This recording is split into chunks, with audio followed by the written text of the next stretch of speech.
வணக்கம். நமது இளந்தமிழ் சேனலுடைய அறிமுக வீடியோ. நாம் விவசாயத்தினுடைய மகத்துவம் புரிந்திருந்தாலும் உண்ணும் பொருளை உன்னதம் பார்த்து வாங்காதன் விளைவாக மின்னும் பொருளை வாங்கி உடம்பை கெடுத்துக் கொள்கிறோம். நாம் முன்னோர்கள் சத்தான உணவை சாப்பிட்டு 120 வருடம் வாழ்ந்தார்கள். பிறகு உணவில் சிறிது மாற்றம் செய்ததன் விளைவாக 111 வருடம் வாழ்ந்தார்கள். பின்பு உரம் பயன்படுத்தி 75 வருடம் உண்டு வாழ்ந்தார்கள். பின்பு ரசாயனம் பயன்படுத்தி இப்போது நாம் உண்டு ஆவரேஜாக 65 வருடம் வாழ்ந்து கொண்டிருக்கிறோம். இனிவரும் காலங்களில் ரசாயனத்துடன் ஃபைபரும் கலந்து உண்டு ஆவரேஜாக 55 வருடம் தான் வாழப்போகிறோம். இதில் நாம் கண்டுபிடித்த விஞ்ஞானத்தில் எவ்வாறாக நம் முன்னோர் வாழ்ந்த 120 வருடம் வாழ வேண்டும் என்பதை ஓரளவுக்கு எங்கள் ஆராய்ச்சியில் தேர்ந்தெடுத்து வைத்துள்ளோம். இது அனைத்தையும் விவசாயத்தை உங்களுக்காக சமர்ப்பிக்க இருக்கிறோம். அடுத்ததாக, நம் பூமியில் விஞ்ஞானம் எவ்வளவோ வளர்ந்துவிட்ட போதிலும் இன்னும் குறைகள் இருந்து கொண்டுதான் இருக்கின்றன.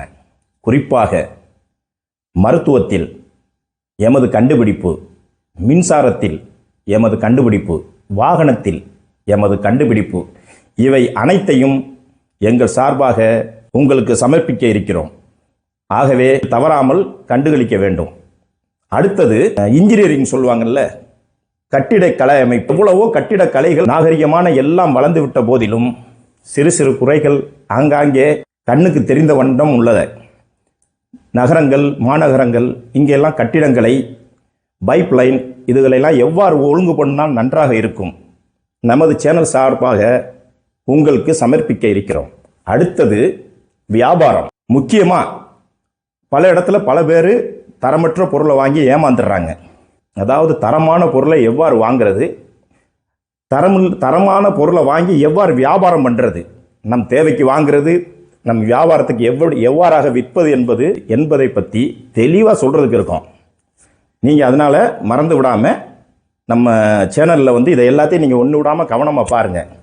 அடுத்தது, இது எல்லாத்துக்கும் நாடி நரம்பாக இருக்கக்கூடிய அரசியல் ஆலோசகர் என்ற முறையில் அரசியலில் இப்போ நடக்கக்கூடிய சூழ்நிலை, அதாவது ஆட்சி அமைப்பதற்கு அரசியல் அமர்வதற்கு என்ன செய்ய வேண்டும், எதிர்க்கட்சியாக இருந்தால் ஆளுங்கட்சியாக இருப்பதற்கு என்ன முயற்சி எடுக்க வேண்டும், ஒருவேளை ஆட்சியில் அமர்வதற்கு முன்னால் நாம் ஆட்சியை பிடிப்பதற்கு என்னென்ன செய்தால் கரெக்டாக போய் மக்களிடம் சேரும்.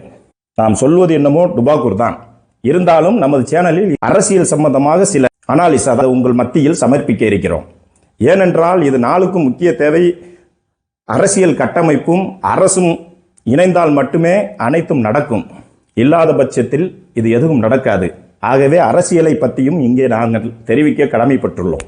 நம்ம சேனலை கண்டிப்பாக சப்ஸ்கிரைப் பண்ணிடுங்க. அப்போ தான் உங்களுக்கு கரெக்டாக சேரும். அன்பாக கேட்டுக்கிறேன், நம்ம உங்கள் வீட்டு புள்ள மாதிரி நினச்சி இதை சப்ஸ்கிரைப் பண்ணி வச்சுக்கிட்டேன்டா, நீங்கள் எப்போ நாங்கள் எந்த தகவலை கொடுத்தாலும் உங்களுக்கு சேர்ந்துடும். அப்போ சேர்ந்தப்போ நீங்கள் பார்த்து உங்களுக்கு பிடிச்சி போச்சுன்னா நீங்கள் 10 பேருக்கு ஷேர் பண்ணலாம். அவங்களுக்கு பிடிச்சா அவங்க ஒரு 100 1000 மாறி நம்மளுடைய திட்டங்கள், கட்டமைப்புகள், வியாபாரம், விவசாயம், விஞ்ஞானம், தொழில் மற்றும் அரசியல் சம்பந்தப்பட்ட அனைத்தும் மக்களுக்கு எளிதில் போய் சேர வழிவகை செய்யும். ஒன்று விடாமல் கண்டுகளிக்க வேண்டும் என்று இதன் மூலம் கேட்டுக்கொள்கிறோம். நன்றி, வணக்கம்.